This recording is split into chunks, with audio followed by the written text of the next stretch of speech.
Hello and welcome to Money Tips. This is Charles Kelly. Hope you're having a good day. It's Friday. We're just approaching the weekend, and I'm just going to give you my Money Tips roundup of the week's news, and just to sort of round things up, and as we lead into the weekend, and give you a sort of a summary of what's been going on in the news. Well, obviously this week in the UK, it's election news, and we're hearing all the promises of parties. Saying, they're going to give this, they're going to spend that. One party now is even offering, they said they'll nationalise the broadband and telephone company and give everyone free broadband. Well, I say free because it has to be paid for somewhere or somehow, and it's the taxpayers that will usually pay for this in one way or another. Okay, they might say, well, we're going to get the money from Amazon, or we're going to get it from the big companies or the very rich, but it filters down. If you tax companies and give them, charge them higher corporation tax, they will have less profits. They're going to have to pass those costs on to the consumer. So it's I don't believe in this word free, because it's got to be paid for somehow. It's not really free.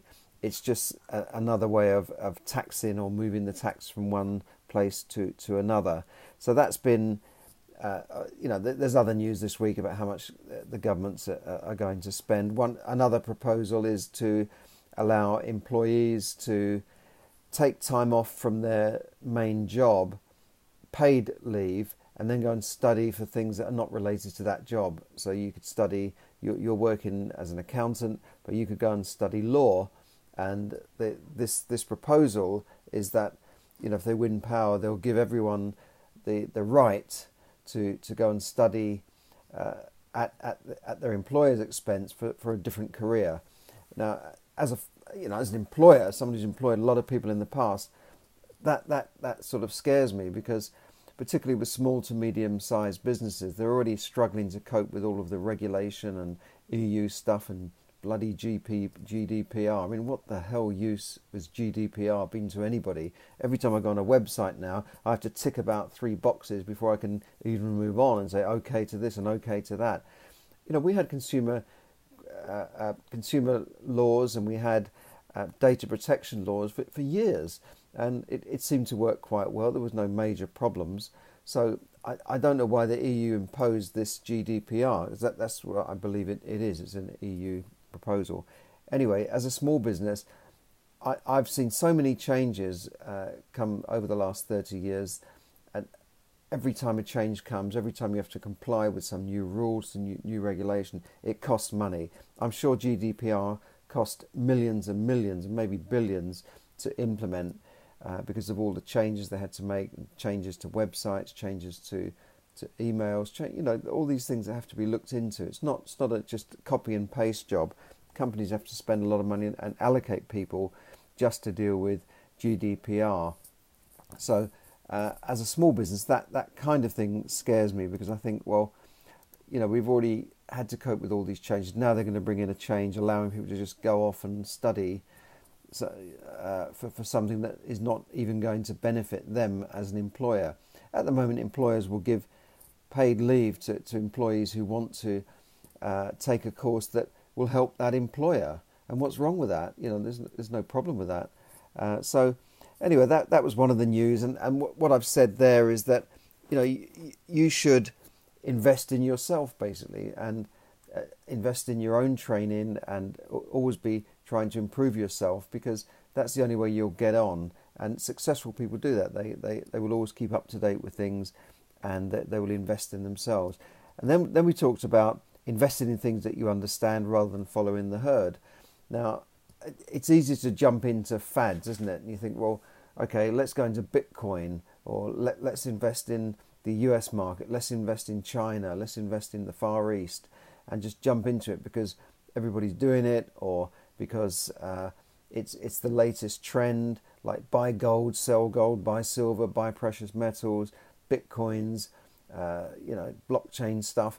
But I would say, and I get asked, is it a good idea to go into property? Is it a good idea to go into shares or the stock market or Forex? And I say, invest in things that you understand. Invest in things that you know about. Don't just rely on somebody else's words to say, give it to a fund manager, for instance. You should understand what you're investing in. And that means investing, first of all, in yourself and in your own education so that you can understand these things. So if you want to get into Forex or become a day trader, then take a course on that and learn how to do it. Don't just try and, just have a go and jump in and so let's try this. Similarly, if you want to buy property, you should learn how to do that from experts and take courses so that you know what you're doing, rather than just going out and buying the first property you see and putting all your savings into that.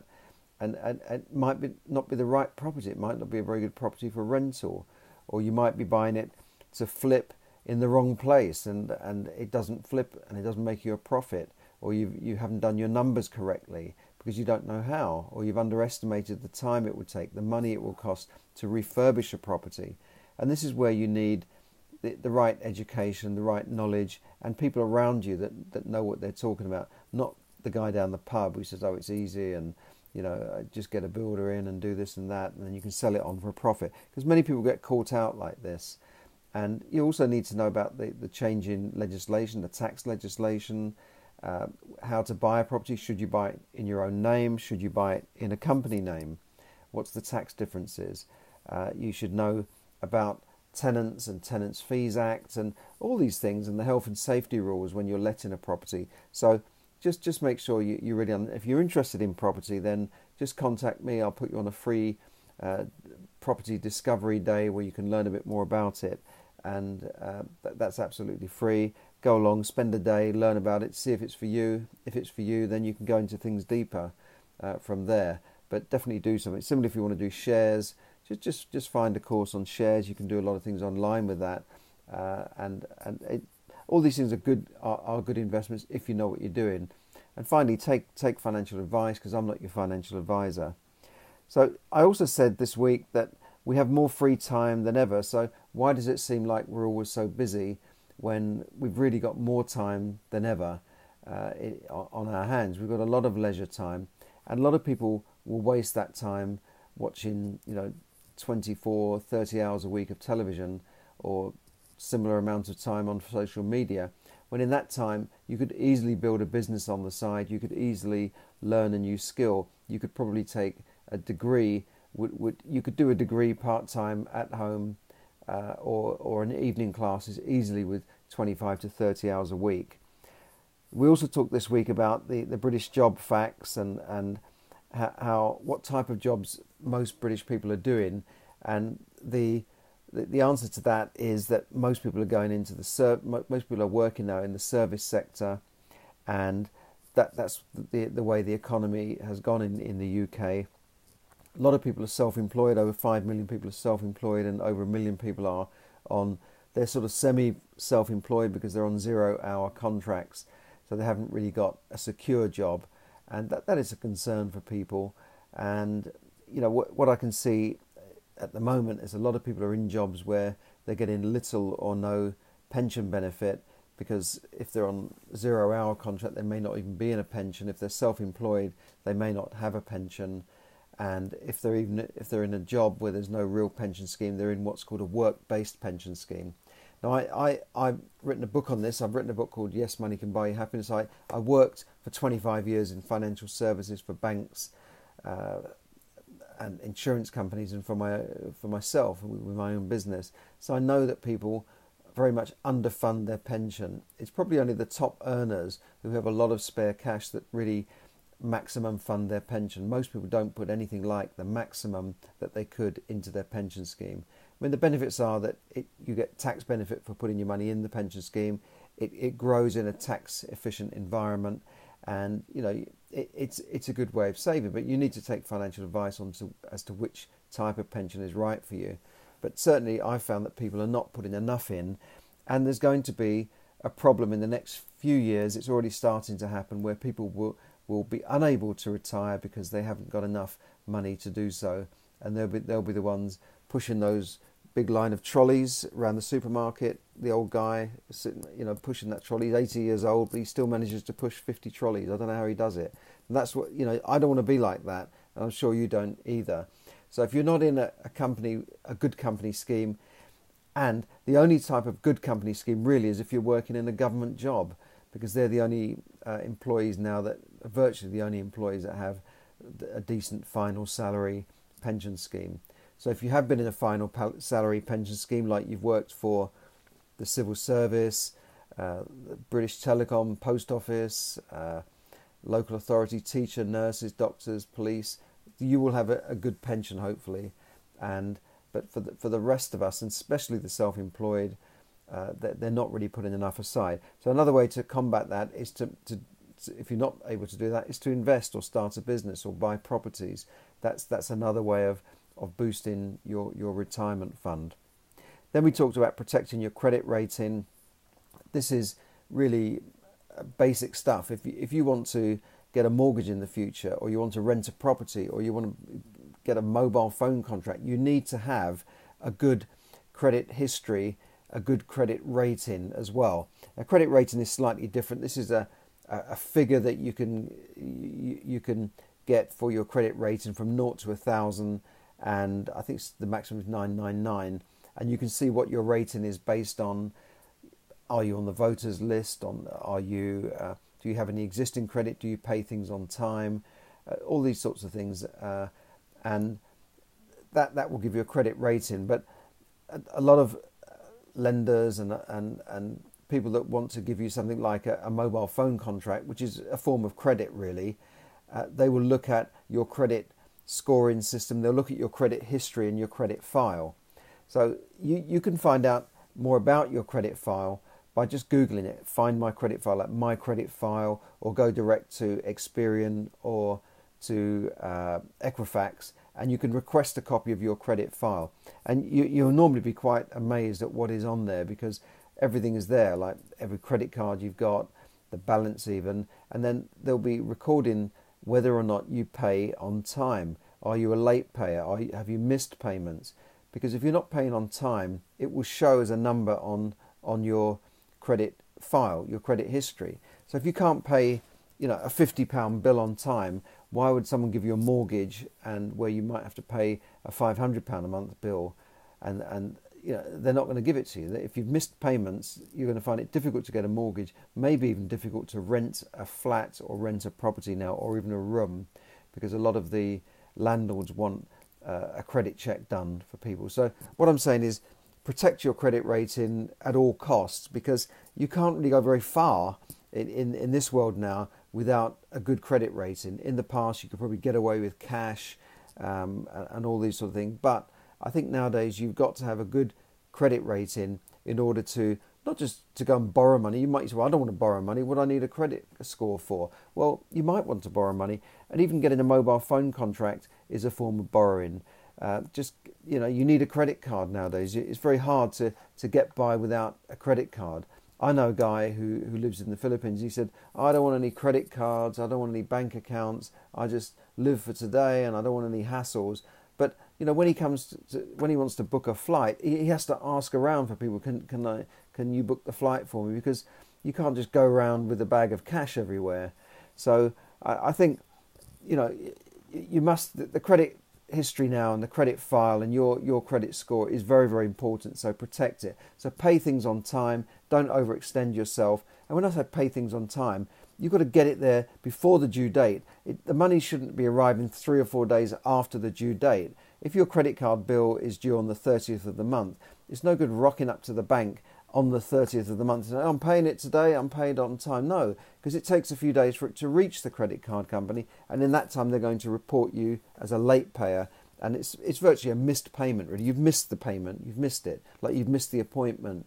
You can't say, well, I'm 5 minutes late. No, you've missed it. So make sure you pay on time, and always open those letters. If you're getting chased for money, never ignore it. Don't bury your head in the sand. Always open those letters and deal with it, because if you go to court, if they have to take you to court for non-payment, and you get a county court judgment, or short for CCJ, then that will stay on your credit file for 6 years. It's like, you'd get less for manslaughter. 6 years, you could stab somebody and you'd probably just get community service nowadays.